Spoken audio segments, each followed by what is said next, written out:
Bien, buenas a todos. Aquí estamos en vivo para ustedes y queremos darle la buena noticia. Tenemos aquí el padre Eberto Suriel desde República Dominicana. Bienvenido, padre.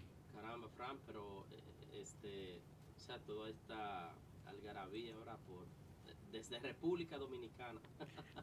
Sí, un placer compartir aquí contigo, con cada uno de estos amados seguidores.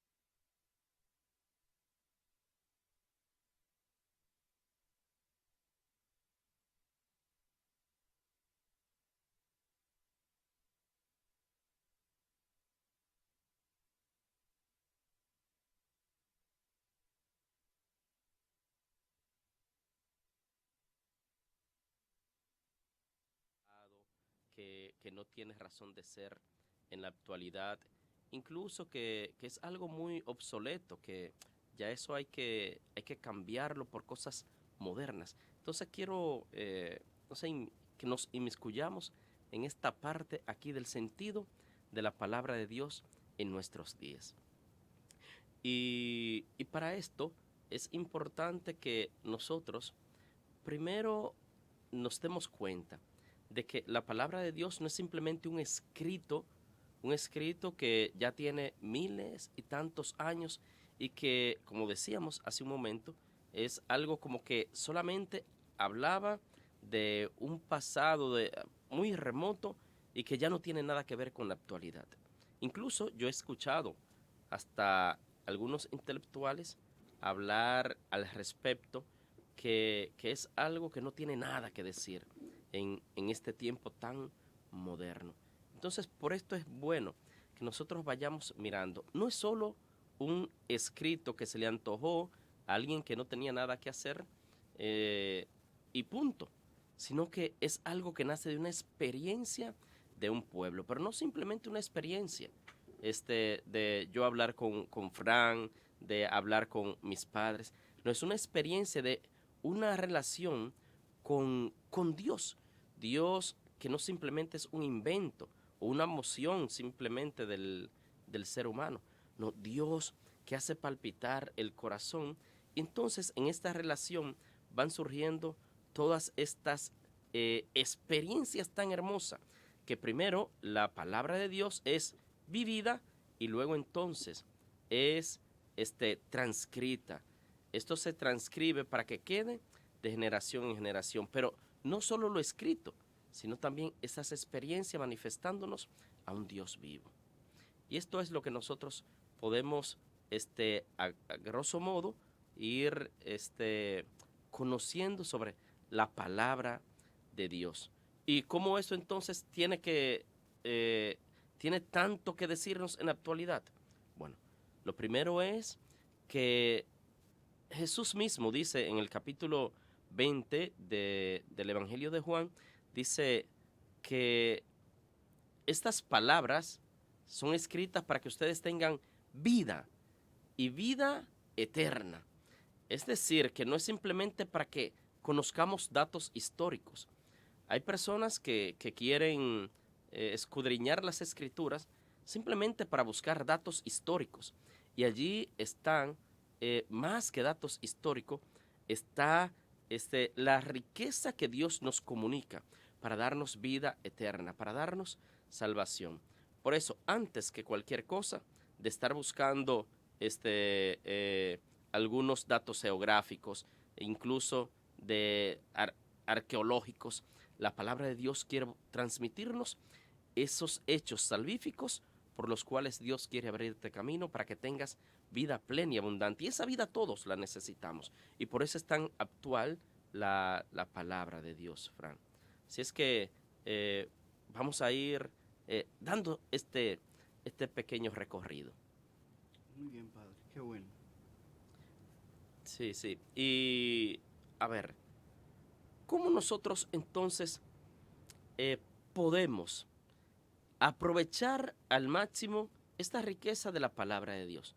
Lo primero es darnos cuenta que aunque es palabra de Dios, es también experiencia humana. Dios quiere hablarnos a través de lo humano, porque muchos dicen palabra de Dios como que creen que fue Dios que la transcribió, se sentó mientras él estaba creando, se sentó él mismo en una roca y puso a un ángel a escribir y después nos dejó estas escrituras. No, como ya hemos dicho, a raíz de una experiencia, el pueblo va también conociendo a un Dios vivo que le acompaña en cada paso de su historia.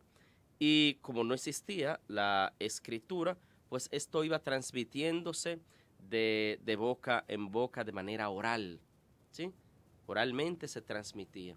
Y luego entonces, cuando comienzan los jeroglíficos, las escrituras, comienzan a transcribirse, pero de muchas tradiciones de algunas tribus que tenían experiencia, otras, y todo esto de manera especial cuando el rey David, que comienza a unificarse el pueblo de Israel, entonces comienzan a tomarse tradiciones. Por eso la Biblia está llena de tradiciones.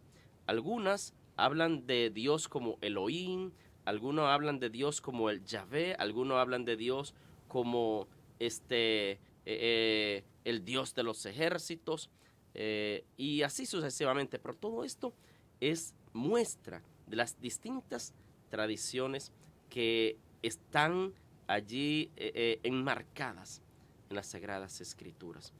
Bien, entonces, en el transcurrir del tiempo, mirando que la Biblia no es simplemente Dios que dicta y uno escribe, entonces podemos darnos cuenta que esto que nos comunica la Biblia es algo progresivo, no es que se conoció a Dios así como ya en su plenitud.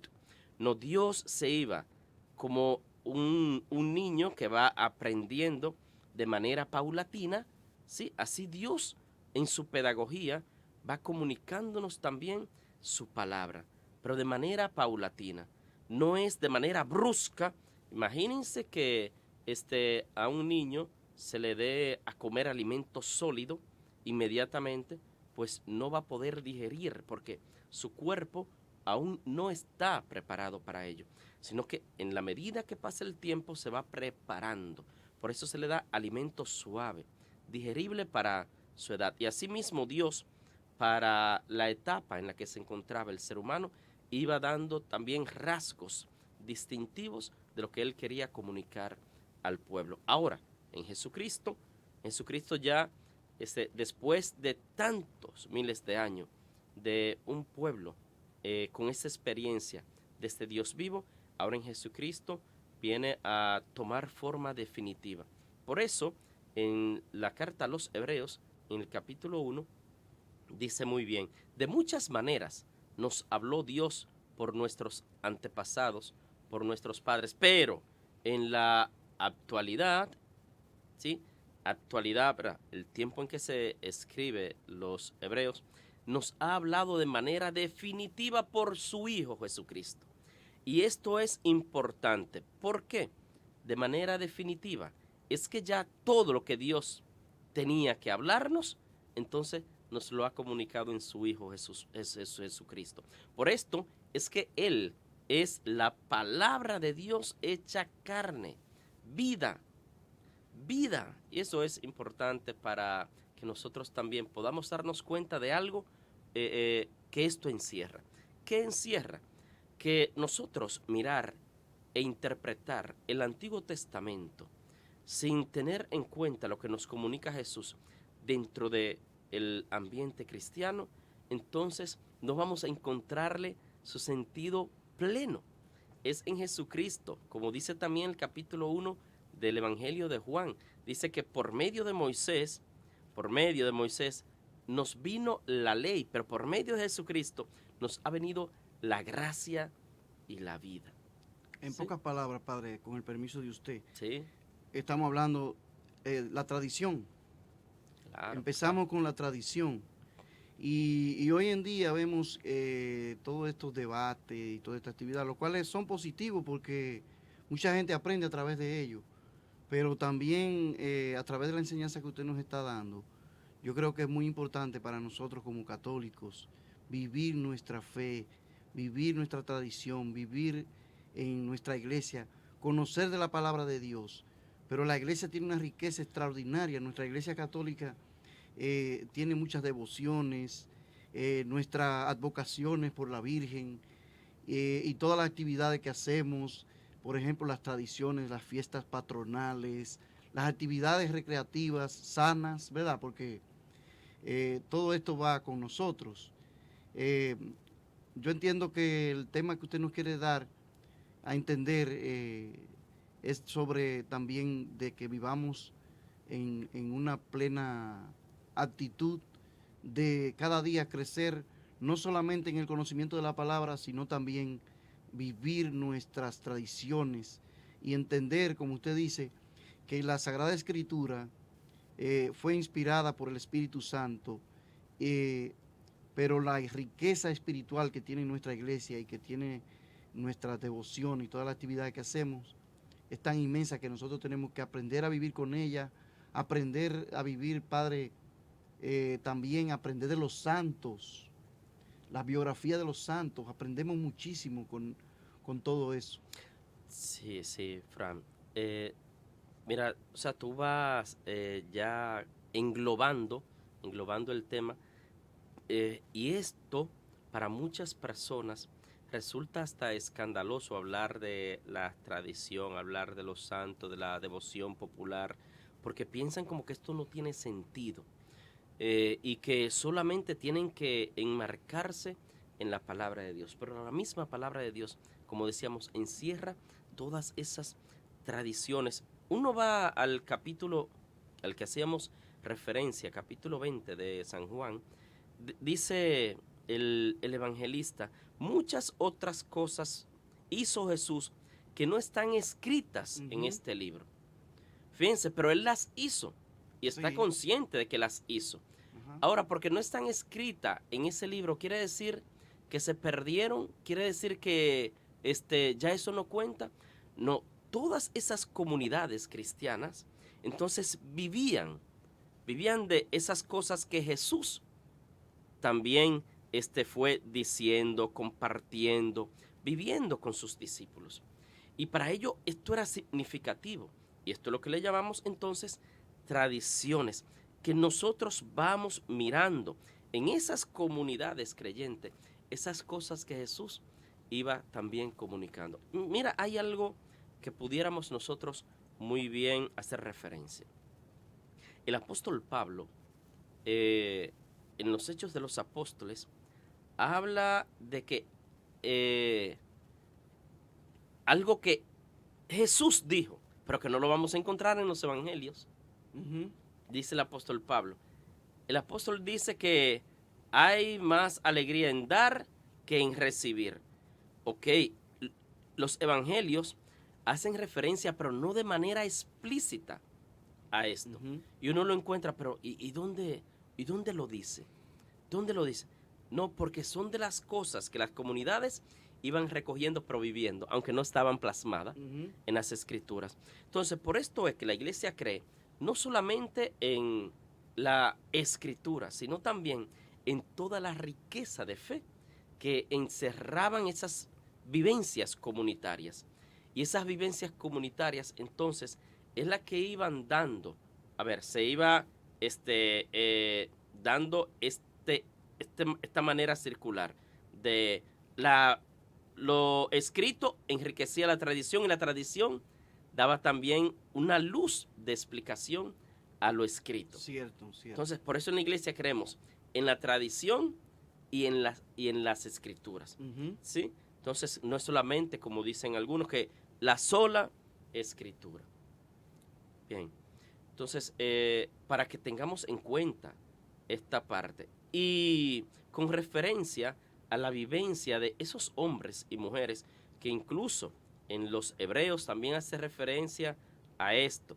Desde el capítulo 11 se comienza a hablar del testimonio de fe de muchos personajes de las Escrituras.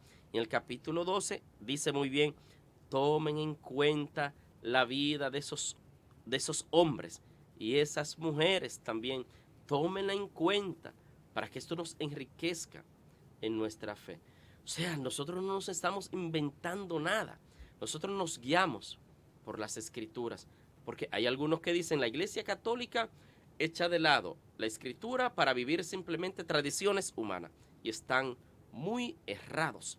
No hay nada en la Iglesia Católica que no esté sustentado en las Escrituras, y nunca la doctrina de la Iglesia Católica va a contradecir las Escrituras, nunca la va a contradecir, al contrario, la enriquece, la explicita las Escrituras. O sea, esto es una riqueza que nosotros tenemos. Claro, Padre, y debemos vivirla. A veces nos distraemos.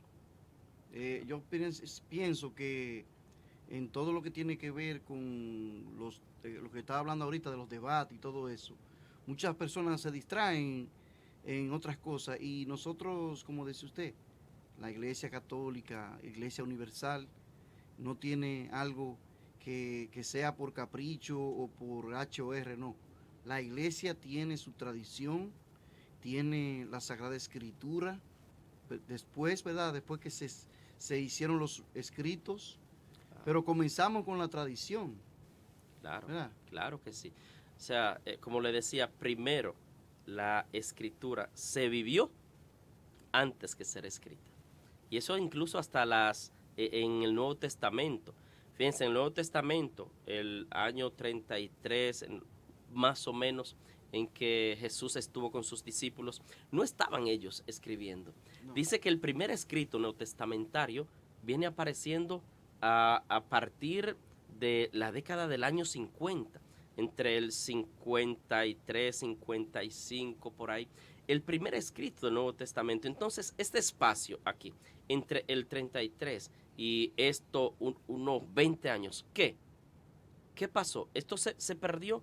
No, las comunidades iban viviendo, comunicando, transmitiendo su fe. Esas vivencias es también la que la iglesia toma en cuenta a la hora de interpretar las Escrituras. Porque fíjense en algo. Nosotros en la iglesia, desde el magisterio, no es que no aparezcan algunos católicos que a veces hasta quieran tomar textos, al igual que nuestros hermanos esperados, textos que, o sea, para rebatir.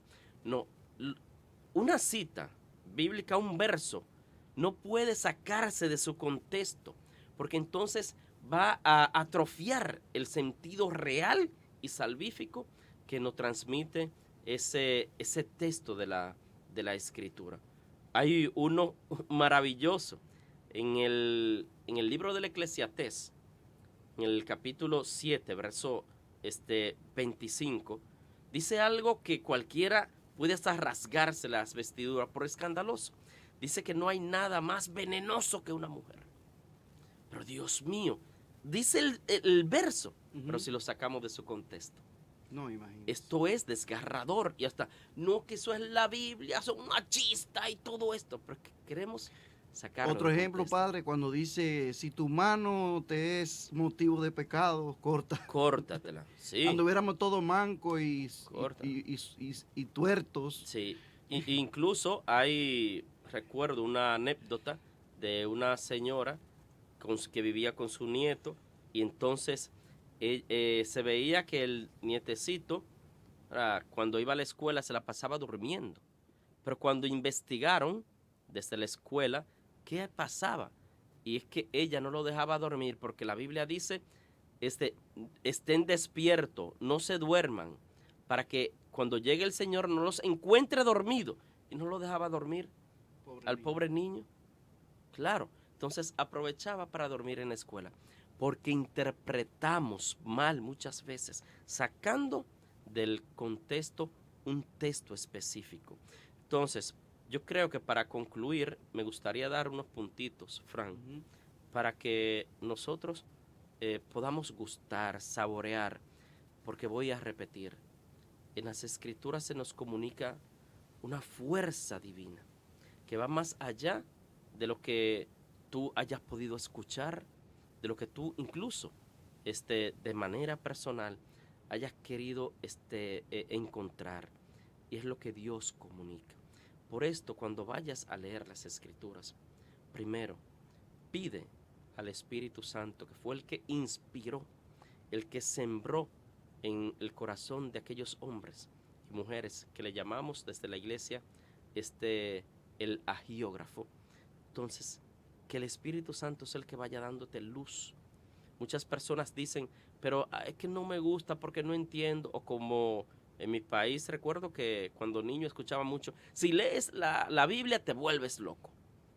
Pero por, por cosas, a ver, que a veces se toman a la ligera. Pero no, ábrete al Espíritu Santo. Por otro lado, cuando te enfrentes a un texto y lo estés leyendo, si hay algo que no entiendas, tal como ocurrió en el capítulo 8 de los Hechos de los Apóstoles, cuando Felipe se encontró con el etíope que iba en una carroza ya hacia su pueblo, que le pregunta al estar leyendo el texto del profeta Isaías, ¿y entiendes? Y él le dice, ¿cómo voy a entender si no tengo quien me lo explique? Algunas cosas que tú no entiendas o que te parezcan quizás contradictorias, escandalosas, es decir, inaceptable muchas veces, busca ayuda, pero de personas prudentes que te puedan guiar, orientar, no desorientar. Hay muchos que están tomando en la actualidad la palabra de Dios y están hablando de Jesús, es verdad, pero a veces un Jesús desfigurado, un Jesús muy opaco, muy lejos de lo que nos quiere transmitir Él en las Escrituras. Entonces, esta busca también ayuda y saca un tiempo prudente. Si no puedes hacerlo por tu trabajo, saca un tiempo prudente, aunque sea 10 minutos, porque la Biblia es alimento. Nosotros introducirnos en ella es alimento que en el momento que tú más lo necesites, verá cómo comenzará a surgir una fuerza de eso que el Señor ha sembrado en tu corazón, que hasta tú la vas a desconocer, por una fuerza que Él te comunica, por aquello que tú ya le has dado apertura en tu vida. Ábrete, escudriña las Escrituras, no le tengas miedo y deja que el Señor sea el que te conduzca, como dice el Salmo, hacia las fuentes tranquilas, donde quieres reparar tus fuerzas. Que Dios te bendiga y que sea Él también que te dé la luz necesaria para poder comprender las Escrituras y conocerle, amarle a Él. Gracias, Padre, por este tiempo que ha dedicado para nosotros. De verdad que es una gran bendición. Gracias, Amén, Padre. amén. Pues muchas bendiciones para todos aquellos que creen también que el Señor envió a sus discípulos para bendecir, no para maldecir. Queremos darle la bendición. Que el Señor les bendiga en el nombre del Padre, del Hijo y del Espíritu Santo. Amén. Amén.